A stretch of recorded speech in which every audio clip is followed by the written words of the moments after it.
पहला प्रश्न है कि भारत की निम्नलिखित नदियों में से कौन हिमालय की सभी श्रेणियों को काटती है, आपको बताना है। रावी, सतलज, ब्यास या फिर चिनाब। तो सही उत्तर सतलज नदी। दोस्तों याद रखिएगा, सतलज नदी हिमालय की श्रेणियों को काटकर गहरे गार्ज यानी खड्ड का निर्माण करती है और ये नदी हिमालय पार यानी ट्रांस हिमालय नदी है।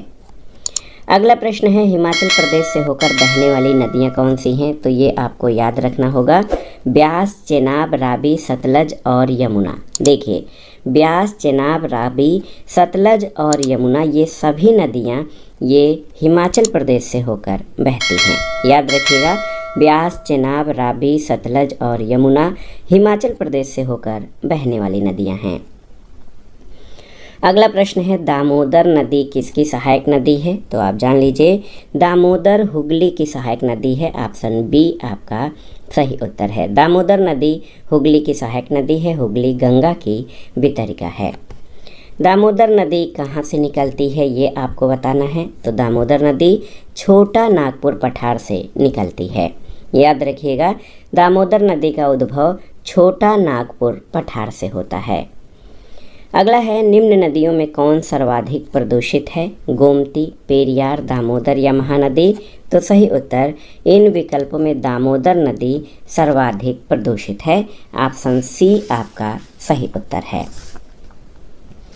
अगले प्रश्न पर आते हैं। महत्वपूर्ण प्रश्न है कि कौन भूमि बंधित नदी है? ताप्ती, कृष्णा, लूनी या नर्मदा? तो लूनी जो है ये भूमि बंधित नदी है। कौन सी नदी का स्रोत हिमनदों में नहीं है? यमुना, अलकनंदा, कोसी या मंदाकिनी? तो दोस्तों, कोसी नदी का उद्गम ये हिमनद में नहीं है। ये पूर्वी नेपाल में गोसाईथान से निकलती है। ये नदी 3 धाराओं सुन, अरुण और तमोर कोसी के संगम से निर्मित होती है। तो सही उत्तर कोसी हो जाएगा।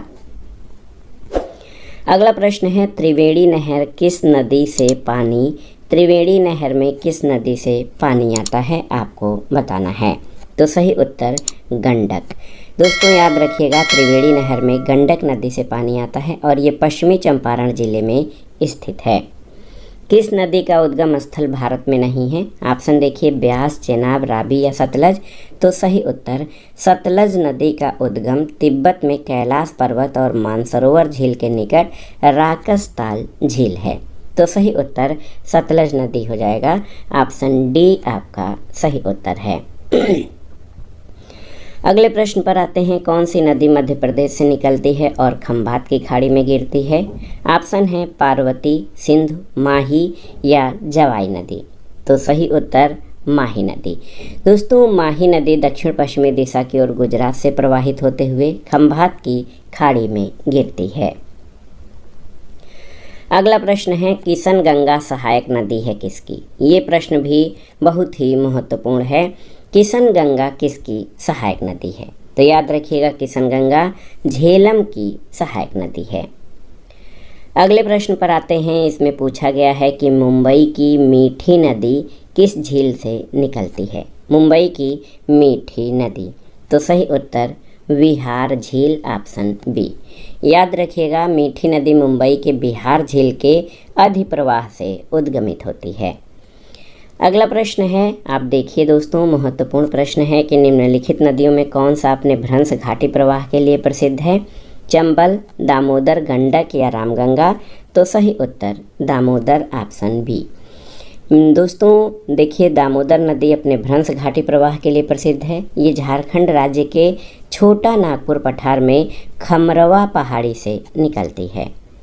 अगला है, सिंधु नदी का उद्गम स्थल क्या है? ऑप्शन देखते हैं, रोहतांग दर्रा, शेषनाग झील, मानसरोवर झील या मप्सातुंग हिमानी? तो सही उत्तर मानसरोवर झील ये सिंधु नदी का उद्गम है जो कि तिब्बत में है। अगला प्रश्न है कि इन सभी में जो है टोची, गिलगिट और हुजा किसकी सहायक नदियां हैं? गंगा, सिंधु, ब्रह्मपुत्र या यमुना की? तो सही उत्तर सिंधु नदी की। याद रखिएगा दोस्तों, टोची, गिलगिट और हुजा ये सिंधु की सहायक नदियां हैं। सिंधु नदी का उद्गम कहाँ से होता है, ये प्रश्न पूछा गया है। तो ये कैलाश पर्वतमाला के मानसरोवर झील के समीप है और कैलाश पर्वतमाला तिब्बत में स्थित ट्रांस हिमालय का भाग है। तो सही उत्तर ऑप्शन डी हो जाएगा। सिंधु नदी का उद्गम कैलाश पर्वतमाला से होता है। अगला प्रश्न है, कौन सी नदी हिमालय से परे की नदी है? गंगा, यमुना, सतलज या रावी? महत्वपूर्ण प्रश्न है। तो यहाँ पर सतलज नदी जो है ये हिमालय से परे की नदी है। सतलज नदी हिमालय पार से उद्गमित होने वाली प्रमुख नदियों में से एक है। सिंधु और ब्रह्मपुत्र नदी भी हिमालय पार यानी ट्रांस हिमालयन क्षेत्र से उद्गमित होती हैं। अगला प्रश्न है, किस नदी का संबंध पंजाब से नहीं है? सतलज, रावी, ब्यास और ताप्ती? तो सही उत्तर ताप्ती नदी का संबंध पंजाब से नहीं है, जबकि सतलज, रावी, ब्यास, चिनाब, झेलम ये पंजाब से संबंधित नदियां हैं। ताप्ती नदी मध्य प्रदेश के बैतूल जिले के मुल्ताई नामक स्थान के पास सतपुड़ा श्रेणी से निकलती है। अगले प्रश्न पर आते हैं कि सिंधु नदी प्रणाली के संदर्भ में निम्नलिखित 4 नदियों में से 3 नदियां इनमें से किसी एक नदी में मिलती हैं जो सीधे सिंधु नदी से मिलती है। निम्नलिखित में से एक नदी कौन है जो सिंधु नदी से सीधे मिलती है? चिनाब, झेलम, रावी या सतलज? तो सही उत्तर सतलज नदी, ऑप्शन डी। दोस्तों, रावी और झेलम नदी चिनाब में मिलती हैं, चिनाब सतलज में मिलती है, उसके बाद सतलज सिंधु नदी में मिल जाती है। अगला प्रश्न है कि भारत में चंद्रा और भागा नदियाँ किस क्षेत्र में बहती हैं? चंद्रा और भागा नदियाँ किस क्षेत्र में बहती हैं आपको बताना है। तो सही उत्तर लाहौल। याद रखिएगा, ऑप्शन सी आपका सही उत्तर है कि भारत में हिमाचल प्रदेश राज्य के लाहौल घाटी में चंद्रा और भागा नदियां प्रवाहित होती हैं। चंद्रा का उद्गम चंद्रा ताल के निकट एक ग्लेशियर से होता है, जबकि भागा का उद्गम बारालाचाला के निकट होता है। तंडी एक जगह है, उसी के निकट चंद्रा और भागा का संगम होता है और वह चंद्रभागा नदी चिनाब नदी कहलाती है। अगला है, हगरी किसकी सहायक नदी है? तो कई बार ये प्रश्न पूछा गया है। हगरी जो है दोस्तों ये किसकी सहायक नदी है? तो याद रखिएगा, तुंगभद्रा की। हगरी तुंगभद्रा की सहायक नदी है। अगला प्रश्न है, पूरब की ओर बहने वाली भारत की निम्नलिखित नदियों में किस एक में निम्नावलन या डाउन रैपिंग के कारण विभ्रंश घाटी है? दामोदर, महानदी, सोन या यमुना? तो सही उत्तर दामोदर नदी में। अगला प्रश्न है, किस नदी के ऊपरी मार्ग में मीठा जल परंतु निचले भाग खारे जल का प्रवाह मिलता है? ये बहुत ही महत्वपूर्ण प्रश्न है, आप जान लीजिए। ये है लूनी नदी। लूनी नदी, ऑप्शन बी आपका सही उत्तर हो जाएगा।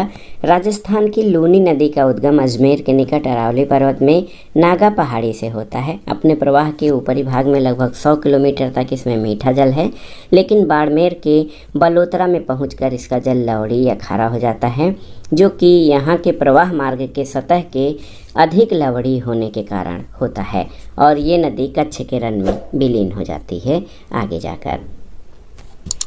अगला प्रश्न है, अंतःस्थली अपवहन नदी का उदाहरण है? माही, घग्घर, नर्मदा या कृष्णा? तो सही उत्तर आपका हो जाएगा घग्घर नदी। दोस्तों, घग्घर नदी अंतःस्थली अपवहन नदी का उदाहरण है। अगला है, वर्ष 2008 में बिहार की कौन सी नदी ने अपना मार्ग परिवर्तित किया और आपदा की स्थिति उत्पन्न की थी? तो सही उत्तर कोसी नदी। कोसी अपने मार्ग परिवर्तन और आकस्मिक बाढ़ के लिए प्रसिद्ध है और इसी कारण इसे बिहार का शोक कहा जाता है। अगला प्रश्न है, भारत की किस नदी पर विश्व का सबसे ऊंचा पुल बनाया गया है? आपको बताना है। तो सही उत्तर चिनाब नदी पर। दोस्तों, चिनाब नदी पर विश्व का सबसे ऊंचा पुल स्थित है। महात्मा गांधी सेतु कहाँ पर स्थित है? आपको बताना है। तो महात्मा गांधी सेतु बिहार में है और आप जान लीजिए, बिहार में पटना से हाजीपुर को जोड़ने के लिए गंगा पर 5.575 किलोमीटर लंबा नदी पुल है, जो कि बिहार में है। अगला है, कौन सी नदी का उद्गम स्थल राजस्थान में है? नर्मदा, बनास, चंबल या माही का? तो सही उत्तर बनास नदी का उद्गम, याद रखिएगा दोस्तों, ये राजस्थान में है और बनास चंबल की सहायक बनास नदी अपना संपूर्ण चक्र राजस्थान में ही पूरा करती है। अगला प्रश्न है, दामोदर, ब्राह्मणी और खरकई नदियों का उद्गम भारत के किस राज्य में है? मध्य प्रदेश, छत्तीसगढ़, हरियाणा या झारखंड? तो सही उत्तर आप जान लीजिए, झारखंड, ऑप्शन डी। देखिए, दामोदर, ब्राह्मणी और खरकई नदियों का उद्गम भारत के झारखंड राज्य में है। दामोदर नदी झारखंड के छोटा नागपुर क्षेत्र से निकलती है। अगला है, किस नदी की मयूराक्षी, दामोदर और कंगसावती और रूपनारायण नामक सहायक नदियां हैं? ये याद रखने वाला प्रश्न है दोस्तों। ये सभी हुगली की सहायक नदियां हैं। देखिए, बहुत ही महत्वपूर्ण है। हुगली नदी पश्चिम बंगाल में बहती है और मयूराक्षी, दामोदर, कंगसावती और रूपनारायण ये हुगली की सहायक नदियां हैं। अगला प्रश्न है, रूसी कुल्या नदी किस राज्य में होकर प्रवाहित होती है? आपको बताना है। तो ये ओडिशा में, ऑप्शन सी सही उत्तर हो जाएगा। रूसी कुल्या नदी ओडिशा राज्य में प्रवाहित होती है। ये गंजाम जिले के निकट बंगाल की खाड़ी में गिरती है। अगला प्रश्न है, ओंग और तेल नदी किसकी सहायक नदियां हैं? बहुत ही महत्वपूर्ण प्रश्न है, तो याद रखिएगा, ओंग और तेल महानदी की सहायक नदियां हैं। अगला प्रश्न है, राजस्थान में पश्चिम में बहने वाली सबसे बड़ी नदी कौन सी है? ऑप्शन है बनास, बाणगंगा, चंबल या फिर लूनी? तो सही उत्तर लूनी नदी, ऑप्शन डी। देखिए, अरावली के पश्चिम में लूनी राजस्थान की सबसे बड़ा नदी तंत्र है। ये राजस्थान के अजमेर जनपद में स्थित नागा पहाड़ी से निकलती है, जहां इसे सागरमती कहते हैं। अगला प्रश्न है, पंजाब में बड़ी संख्या में आपलावन नहर हैं, इनमें जल कहाँ से आता है? झेलम नदी, चेनाब नदी, ब्यास या फिर सतलज नदी? तो सही उत्तर है सतलज नदी, ऑप्शन डी। दोस्तों, आप जान लीजिए कि पंजाब की नहरों का मुख्य स्रोत सतलज नदी का जल है। इसके अलावा ब्यास नदी का जल भी पंजाब और राजस्थान के कुछ नहरों को वितरित किया जाता है।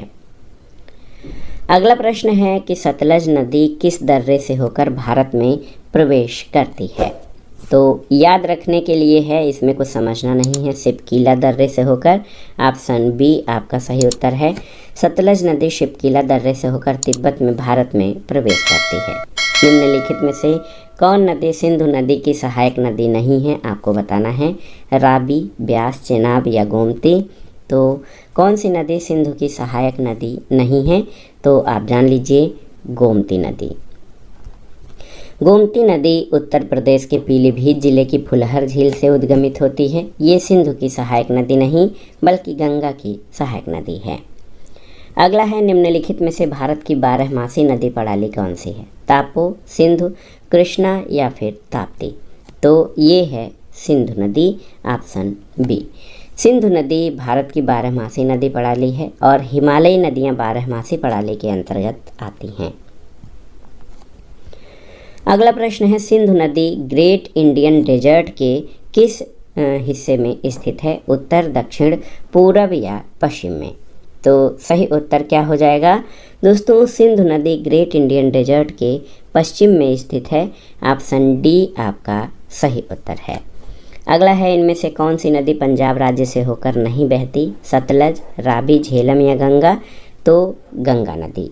याद कर लीजिए दोस्तों, गंगा नदी जो है ये पंजाब से होकर नहीं बल्कि ये उत्तराखंड के गोमुख हिमनद से निकलकर उत्तर प्रदेश, बिहार, झारखंड, पश्चिम बंगाल होते हुए बांग्लादेश में प्रवेश करती है और अंततः बंगाल की खाड़ी में जाकर मिल जाती है। अगला प्रश्न है, कौन सी नदी गंगा की सहायक नदियों में नहीं है? गोमती, दामोदर, कोसी या फिर सतलज? तो सही उत्तर है सतलज नदी गंगा की सहायक नदियों में नहीं है। ये तिब्बत में उद्गमित होती है और उत्तर पश्चिम दिशा में बहते हुए शिपकीला दर्रे के पास हिमाचल प्रदेश में प्रवेश करती है। ये गंगा की सहायक नदी नहीं है। अगला प्रश्न है, किशनगंगा नदी निम्नलिखित में से किस नदी की प्रमुख सहायक नदियों में से एक है? तो आप जानते भी हैं किशनगंगा झेलम की सहायक नदी है। किस भारतीय राज्य में मुहुरी नदी मिलेगी? मुहुरी नदी दोस्तों याद रखिएगा कि ये त्रिपुरा राज्य में प्रवाहित होती है। अगला प्रश्न है, सियाचिन ग्लेशियर के पिघलने से बना पानी किस नदी का मुख्य स्रोत है? ब्यास, सतलज, साइलोक या नुब्रा? तो उत्तर क्या हो जाएगा? नुब्रा नदी, ऑप्शन डी। दोस्तों याद रखिएगा कि जो सियाचिन ग्लेशियर है उसके पिघलने से बना पानी नुब्रा नदी का मुख्य स्रोत है। नुब्रा श्योक नदी में मिलती है और श्योक नदी सिंधु नदी में जाकर मिल जाती है। अगला है कि यमुना नदी निम्नलिखित में से किस राज्य से नहीं गुजरती? हरियाणा, उत्तर प्रदेश, गुजरात या उत्तराखंड? तो याद रखिएगा, यमुना नदी गुजरात से होकर प्रवाहित नहीं होती है। यमुना नदी उत्तराखंड, हरियाणा, दिल्ली और उत्तर प्रदेश से होकर प्रवाहित होती है और ये गंगा की प्रमुख सहायक नदी है। अगला प्रश्न है, नदी डेल्टा बनना किस प्रक्रिया का परिणाम है? क्षरण, निक्षेपण, वाष्पीकरण या अवसादन? तो सही उत्तर निक्षेपण। यहाँ पर आप देख सकते हैं, नदी डेल्टा बनना निक्षेपण कार्य है जो नदियों के मुहाने पर निर्मित होते हैं। गंगा ब्रह्मपुत्र का डेल्टा विश्व का सबसे बड़ा डेल्टा है। अगला प्रश्न है, कौन सा भूभाग नदियों के युवावस्था का चित्रण नहीं करता है? आकार, घाटियाँ, डेल्टा, रैपिड्स या गार्ज?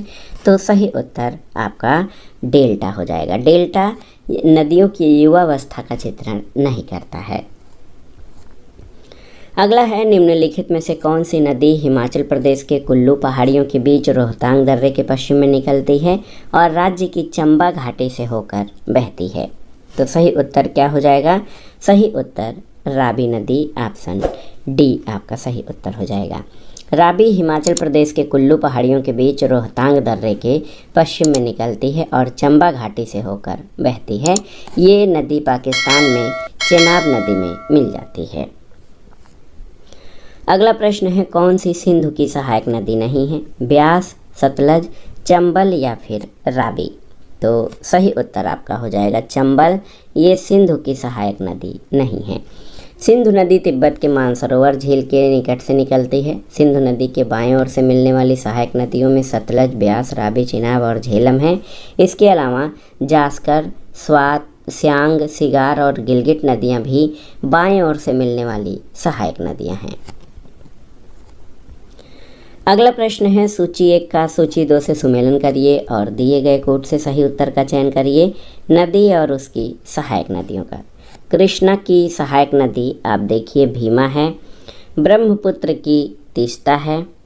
गोदावरी की सहायक नदी आप देखिए इंद्रावती और यमुना की चंबल है। तो सही सुमेलन आपका क्या हो जाएगा? आप देखिए सही सुमेलन आपका हो जाएगा 4, 3, 2 और 1, ऑप्शन ए सही उत्तर है। अगला प्रश्न है कि निम्नलिखित नदियों में कौन अध्यारोपित नदी का उदाहरण है? अलकनंदा, कोसी, चंबल और गोदावरी? तो सही उत्तर है पूर्वारोपित या अध्यारोपित नदियां अपने प्रवाह स्थल की संरचना के साथ समायोजित नहीं होती। ये स्थल खंड के ढाल का अनुसरण नहीं करती। भारत में चंबल और सोन नदियां इसका उदाहरण है। ऑप्शन सी आपका सही उत्तर है।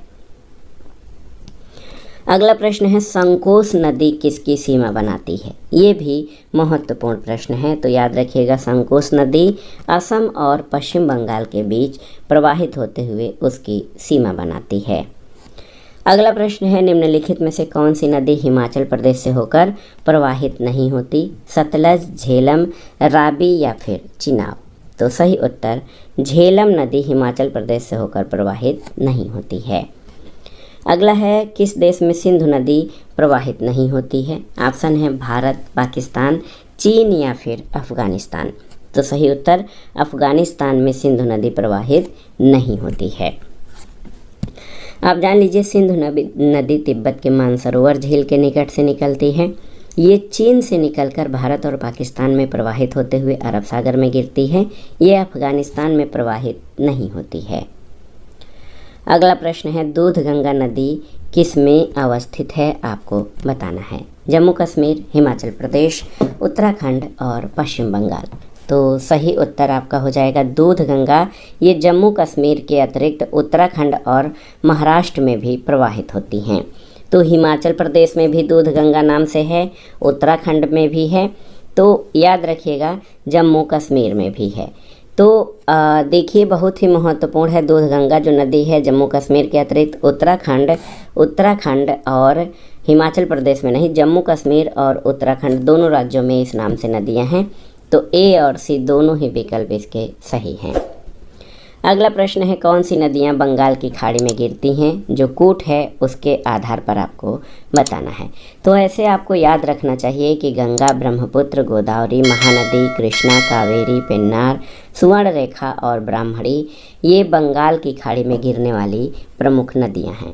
तो यहाँ पर देखिए गंगा, ब्रह्मपुत्र, गोदावरी, महानदी, कृष्णा, कावेरी। तो ऑप्शन डी आपका सही उत्तर हो जाएगा, ए और बी दोनों। अगला प्रश्न है निम्नलिखित नदियों पर ध्यान दीजिए। किशनगंगा, गंगा, वेनगंगा और पेनगंगा। तो इन नदियों का उत्तर दक्षिण दिशा के आधार पर सही क्रम व्यवस्थापन करना है। तो देखिए सबसे उत्तर में किशनगंगा, उसके बाद गंगा, फिर वेनगंगा और पेनगंगा है। ऑप्शन ए आपका सही उत्तर हो जाएगा। देखिए किशनगंगा, गंगा, वेनगंगा और पेनगंगा ये उत्तर से दक्षिण दिशा की ओर बहने वाली नदियां हैं। अगला प्रश्न है हिमाचल प्रदेश से होकर बहने वाली नदियां कौन सी हैं? बताना है हिमाचल प्रदेश से होकर बहने वाली नदियां कौन सी हैं, आपको बताना है। सही उत्तर ब्यास, चिनाब, रावी, सतलज और यमुना। ये सभी नदियां ब्यास, चिनाब, रावी, सतलज और यमुना ये हिमाचल प्रदेश से होकर बहने वाली नदियां हैं। अगला प्रश्न है सूची 1 का सूची 2 से सुमेलन करना है और ये प्रश्न बहुत ही महत्वपूर्ण है। बिष्ट दोआब ये ब्यास और सतलज का भाग है। बिष्ट दोआब देखिए बहुत ही महत्वपूर्ण प्रश्न है। बारी दोआब रावी और ब्यास के बीच का है। रचना दोआब रावी और चिनाब के बीच का है और चाज दोआब ये चिनाब और झेलम के बीच का है। तो 3, 2, 1 और 4 ऑप्शन ए इसका सही मिलान है। यहाँ से भी प्रश्न पूछा जाता है। अगला प्रश्न है कौन सी नहर दामोदर नदी से निकाली गई है? सरहिंद, एडन, बिष्ट दोआब नहर या ईस्टर्न ग्रे नहर। तो सही उत्तर एडन नहर, याद रखिएगा ऑप्शन बी। दोस्तों एडन नहर ये किस वर्ष में? 1938 यानी 1938 में दामोदर नदी से निकाली गई थी। ये 65 किलोमीटर लंबी नहर है। लगभग 10,000 हेक्टेयर भूमि की सिंचाई होती है इससे। अगला है भारत की निम्नलिखित नदियों में से कौन सी दामोदर नदी की सहायक नहीं है? बराकर, इंद्रावती, जमुनिया या फिर बारकी। तो सही उत्तर इंद्रावती दामोदर की सहायक नदी नहीं है। इंद्रावती नदी गोदावरी की सहायक है जो उड़ीसा, महाराष्ट्र और छत्तीसगढ़ में बहते हुए गोदावरी से महाराष्ट्र के सोमनूर में मिलती है। अगला प्रश्न है रजरप्पा किन नदियों के संगम पर स्थित है? बहुत ही महत्वपूर्ण प्रश्न है, आपको याद रखना होगा। झारखंड पीसीएस में पूछा गया है रजरप्पा। तो ये दामोदर और भेरा नदियों के संगम पर स्थित है रजरप्पा। खारी नदी किस अपवाह तंत्र का भाग है? तो सही उत्तर है खारी नदी ये बंगाल के खाड़ी का भाग है। आप देख सकते हैं खारी नदी चंबल की सहायक है, चंबल यमुना की सहायक है और यमुना गंगा की सहायक है जो कि बंगाल की खाड़ी में गिरती है। अगला प्रश्न है भारत में उत्तर से दक्षिण की ओर जाते हुए दी गई नदियों का सही क्रम क्या है? तो उत्तर से दक्षिण यानी नॉर्थ टू साउथ आपको चलना है। तो नदियों का सही क्रम बताना है। आप जान लीजिए सही क्रम हो जाएगा सबसे उत्तर में श्योक, फिर जास्कर, स्पीति और सतलज।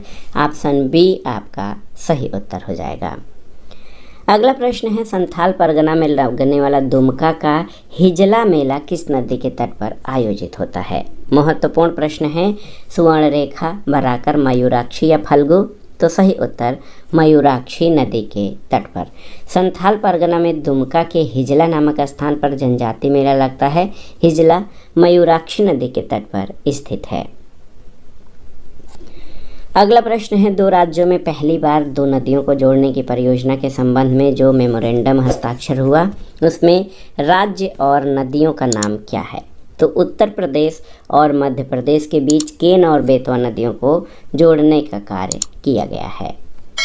अगला प्रश्न है, निम्नलिखित युग्मों पर विचार कीजिए। सहायक नदी और मुख्य नदी, चंबल नर्मदा की, सोन यमुना की, मानस ब्रह्मपुत्र की। तो ये 3 जोड़े दिए गए हैं, इनमें से कौन सा सुमेलित है आपको बताना है। तो यहाँ पर केवल तीसरा सही है, मानस ब्रह्मपुत्र की सहायक नदी है। केवल 3 आपका सही है। कैसे? तो चंबल नदी जो है यमुना की सहायक नदी है, न कि नर्मदा की। सोन नदी गंगा की सहायक नदी है। मानस ब्रह्मपुत्र की सहायक नदी है। केवल कथन या ऑप्शन 3 सही है। अगला प्रश्न बहुत ही महत्वपूर्ण है, आप देख सकते हैं। कथन और कारण से संबंधित है। कथन है, काली नदी भारत के दक्षिणी भाग में पूर्व की ओर बहने वाली नदी है। तो ये सही नहीं है। कारण है, दक्कन पठार अपने पश्चिमी किनारे पर उच्चता पर है और पूर्व में बंगाल की खाड़ी की दिशा में उसकी मंद प्रवणता है। तो ये है, ए गलत है, परंतु आर सही है। ऑप्शन डी आपका सही उत्तर है। अगला प्रश्न है, कपिली किसकी सहायक नदी है? गंडक, कोसी, गंगा या ब्रह्मपुत्र? तो सही उत्तर आपका हो जाएगा कपिली नदी। दोस्तों, ये ब्रह्मपुत्र की सहायक नदी है। याद रखिएगा, कपिली ब्रह्मपुत्र की सहायक नदी है। कामरूप नगर इसी नदी के तट पर स्थित है। अगला प्रश्न है, सूची 1 का सूची 2 के साथ सुमेलन करिए। नदी और सहायक नदी। तो गंगा की सहायक नदी कौन सी है? आप जान लीजिए, सोन नदी गंगा की सहायक नदी है। गोदावरी की सहायक मंजीरा है। कृष्णा की सहायक भीमा नदी और यमुना की केन है। 4, 3, 1 और 2। तो यहाँ पर आप देख सकते हैं 4, 3, 1 और 2। ऑप्शन डी आपका सही उत्तर है। अगला प्रश्न है, निम्नलिखित में से कौन सा जोड़ा सही है? नदी और राज्य। केवल 3 जोड़े इसमें गलत हैं, 1 आपका सही है, उसी को बताना है। तो लूनी नदी जो है राजस्थान के अजमेर के दक्षिण पश्चिम में अरावली श्रेणी से निकलती है। 511 किलोमीटर तक प्रवाहित होने के बाद ये कच्छ के राज्य में दलदली क्षेत्र में विलुप्त हो जाती है। केवल ऑप्शन सी आपका सही सुमेलित है, अन्य विकल्प सही नहीं है। अगला प्रश्न है, सूची 1 का सूची 2 से मिलान करिए। ब्रह्मगिरी पहाड़ी। देखिए, ब्रह्मगिरी पहाड़ी से कावेरी नदी का उद्गम होता है। वेरी नाग सोता या झरना से आप देखिए झेलम नदी का। महाबलेश्वर से कृष्णा नदी का और छोटा नागपुर पठार से सुवर्ण रेखा नदी का। तो सही उत्तर क्या हो जाएगा आपका? 1, 2, 3, 4। ऑप्शन बी सही सुमेलित है। अगला प्रश्न है, सूची 1 का सूची 2 से सुमेलन करिए और दिए गए कोड से सही उत्तर का चयन करिए। महत्वपूर्ण प्रश्न है। गोदावरी नदी। तो गोदावरी की सहायक पेन गंगा है, याद रखिएगा। महानदी की सहायक नदी शिवनाथ नदी है। दामोदर की सहायक नदी दोस्तों बराकर है। कावेरी की सहायक नदी भवानी। 2, 3, 4 और 1। तो यहाँ पर ऑप्शन बी आपका सही उत्तर है। दोस्तों, आप जान लीजिए, वर्धा जो है, वर्धा की सहायक नदी पेन गंगा है। यहाँ पर गोदावरी नहीं बल्कि वर्धा हो जाएगा, तब ये ऑप्शन आपका सही है। पेन गंगा नदी बुल्ढाना श्रेणी महाराष्ट्र से निकलती है। ये वर्धा से मिलती है और वर्धा और पेन गंगा की संयुक्त धारा प्राणहिता नदी से मिलती है। प्राणहिता अंततः गोदावरी नदी से मिल जाती है। तो इसको पेन गंगा गोदावरी की उप सहायक नदी है। अगला प्रश्न है, निम्नलिखित में से पूर्व दिशा में बहने वाली नदी कौन सी है? शरावती, साबरमती, बगराड़ी या माही? तो सही उत्तर बगराड़ी। ऑप्शन सी आपका सही उत्तर है। बगराड़ी नदी पूर्व दिशा में बहने वाली नदी है। सुवर्ण रेखा, पेन्नार, पलार, बैगई ये नदियाँ पूर्व दिशा में बहती हैं। अगला प्रश्न है, नदियों और उनकी सहायक नदियों के संदर्भ में कौन सा युग्म सही है? देखिए, सही उत्तर आपका हो जाएगा अलकनंदा पिंडार। अलकनंदा की सहायक नदी पिंडार है। अन्य विकल्प आपके सही सुमेलित नहीं हैं। पिंडार नदी अलकनंदा की सहायक है। सुबनसिरी नदी ब्रह्मपुत्र नदी की, मंजारा गोदावरी नदी की और काबिनी कावेरी की सहायक नदी है। अगला प्रश्न है ओडिशा में वेद व्यास पर शंख नदी और दक्षिण कोयल नदी के संगम से बनी नदी का नाम क्या है, आपको बताना है। तो सही उत्तर ब्राह्मणी नदी, ऑप्शन डी आपका सही उत्तर है।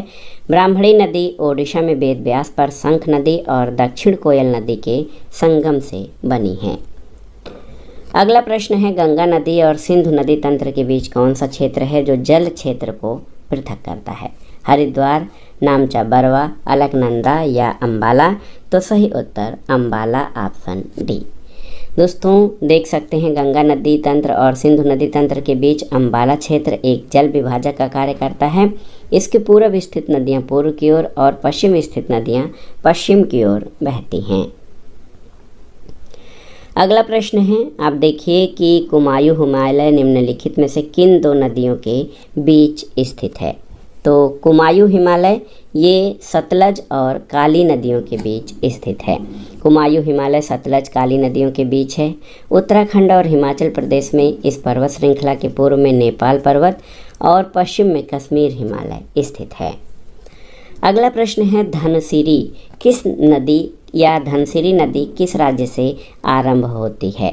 तो धनसिरी नदी नागालैंड के लैसांग चोटी से निकलती है। नागालैंड, ऑप्शन ए आपका सही उत्तर है। आप जान लीजिए धनसिरी नागालैंड से प्रवाहित होने वाली नदी है। अगला प्रश्न और भारत की विभिन्न नदियों से संबंधित महत्वपूर्ण प्रश्नों का अंतिम क्वेश्चन है, काराकोरम की दक्षिणी सीमा किस भारतीय नदी से बनी हुई है। गंगा, गिलगित, ब्रह्मपुत्र या सतलज। तो सही उत्तर गिलगित।